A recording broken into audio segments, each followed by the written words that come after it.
दोस्तों, आज हम एक्सप्लेन करने जा रहे हैं एक ऐसी मूवी जहां एक गलत फैसला एक लड़की की जिंदगी को नर्क बना देता है।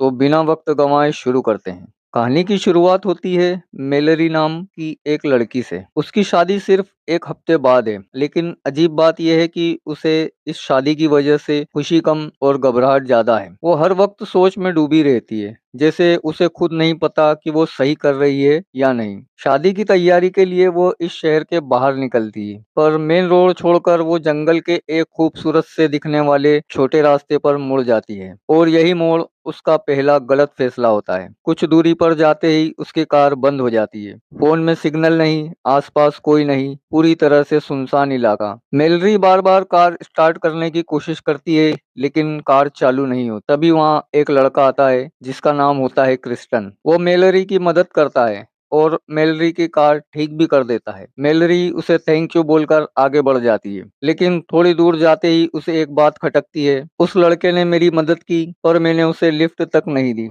मेलरी वापस आती है और क्रिस्टन को कार में बैठने का ऑफर देती है, और ये उसकी दूसरी सबसे बड़ी गलती होती है। क्रिस्टन बहुत बातूनी होता है और वो मेलरी से बातें करते हुए उसे इम्प्रेस करने की कोशिश करता है। मेलरी को भी उसकी बातें अच्छी लगती है, लेकिन धीरे धीरे उसकी बातें अजीब होने लगती है। उसका टोन, उसकी निगाहें सब बदल जाती है। मेलरी समझ जाती है कि ये आदमी ठीक नहीं है।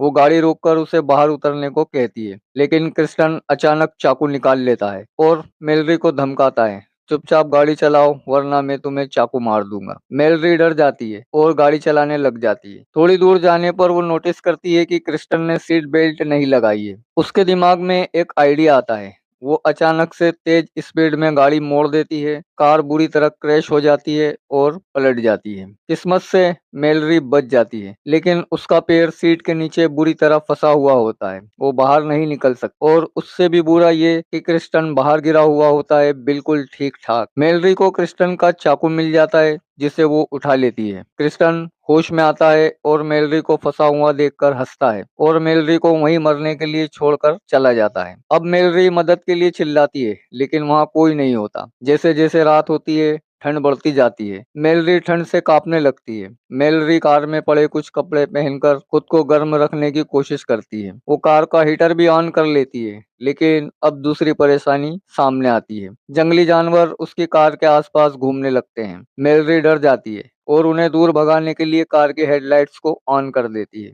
इसी तरह सुबह हो जाती है, पर मेलरी फंसी रहती है। पानी बहुत कम और खाना बिल्कुल नहीं, बचने की कोई उम्मीद भी नहीं। मेलरी कार में उल्टी लटकी होती है, मजबूर और लाचार।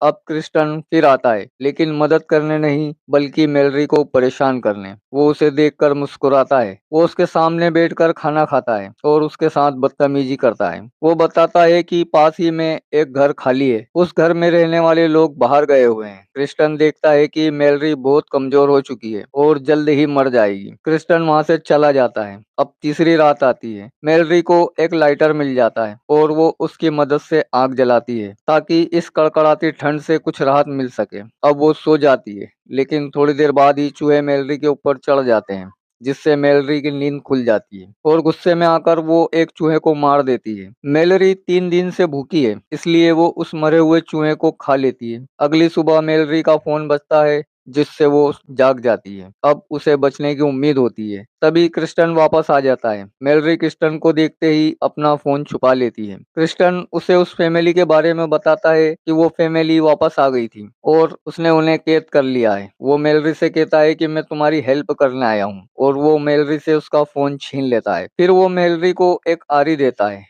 मेलरी कहती है कि मैं इस आरी से दरवाजा नहीं काट पाऊंगी। इस पर क्रिस्टन कहता है कि दरवाजा नहीं कटेगा, लेकिन इस आरी से तुम अपना पैर काट कर बाहर निकल सकती हो। ये सुनकर मेलरी टूट जाती है। क्रिस्टन हंसता है और वहां से चला जाता है। रात हो चुकी है। मेलरी प्यास के मारे बेहोश होने लगती है। फिर अचानक बारिश शुरू हो जाती है, और यही बारिश उसे थोड़ी उम्मीद देती है। वो कार की खिड़की से बर्तन निकालकर पानी इकट्ठा करती है। अब वो प्यास के कारण नहीं मरेगी। एक कार मेलरी से थोड़ी दूर आकर रुकती है वो उसे आवाज देती है, लेकिन उस गाड़ी में कोई और नहीं बल्कि क्रिस्टन होता है। जैसे ही वो गाड़ी से उतरता है, मैलरी एक प्लान सोचती है। वो मरे हुए चूहे का खून अपने पैर पर लगाती है और मरने का नाटक करती है। क्रिस्टन उसे देखने के लिए जैसे ही उसके पास आता है, मैलरी चाकू से उस पर हमला कर देती है। इसी हमले में उसे क्रिस्टन की कार की चाबी मिल जाती है, जिसे वो अंधेरे में दूर फेंक देती है। तभी वहां से एक पुलिस की गाड़ी निकलती है। मैलरी जोर से चिल्लाती है, लेकिन बारिश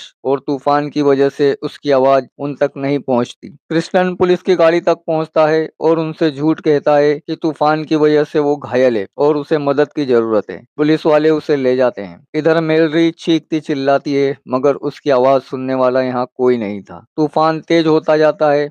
भारी बारिश की वजह से उसकी कार में पानी भर जाता है। पानी के तेज बहाव के कारण कार बहने लगती है। मैलरी कुछ समझ नहीं पाती कि अब क्या करे। कार बहते हुए एक नदी में गिर जाती है। तभी अचानक कार का दरवाजा खुल जाता है और मैलरी बिना पैर काटे आजाद हो जाती है। वो नदी से बाहर आती है और जंगल पार करने के लिए चलती है। पाँव में जख्म होने की वजह से वो एक लकड़ी के सहारे आगे बढ़ती है। अब उसे एक घर दिखाई देता है। जैसे ही वो घर के पास जाती है, उसकी लकड़ी एक शिकंजे में फंस जाती है और मैलरी बच जाती है। अब वो घर के आसपास चक्कर लगाकर देखती है। उसे अंदर क्रिस्टन दिखाई देता है, जो उस पुलिस वाले को मारता है जिसने उसकी मदद की थी। क्रिस्टन ने एक लड़की को भी कैद करके रखा है और अंदर से उस लड़की की चीख सुनाई देती है। मैलरी घर के अंदर जाती है और पुलिस वाले की गन उठा लेती है। अब वो चुपके से उस कमरे में पहुंच जाती है जहां वो लड़की कैद थी। मैलरी उसे आजाद करने की कोशिश करती है। तभी उसे क्रिस्टन के आने की आहट सुनाई देती है, जो कि पुलिस की वर्दी में होता है। वो छुप जाती है। क्रिस्टन के अंदर आते ही वो उस पर बंदूक तान देती है, लेकिन क्रिस्टन उस पर हमला कर देता है। मैलरी उसका मुकाबला करती है और उस लड़की को वहां से भागने के लिए कहती है। मैलरी किसी तरह उस कमरे से बच के निकल जाती है। अब क्रिस्टन उसे ढूंढता हुआ बालकनी में आता है और नीचे झांक कर देखता है। तभी मैलरी उसे पीछे से धक्का देकर नीचे गिरा देती है। नीचे गिरते ही क्रिस्टन का पैर एक शिकंजे में फंस जाता है और कुचल जाता है।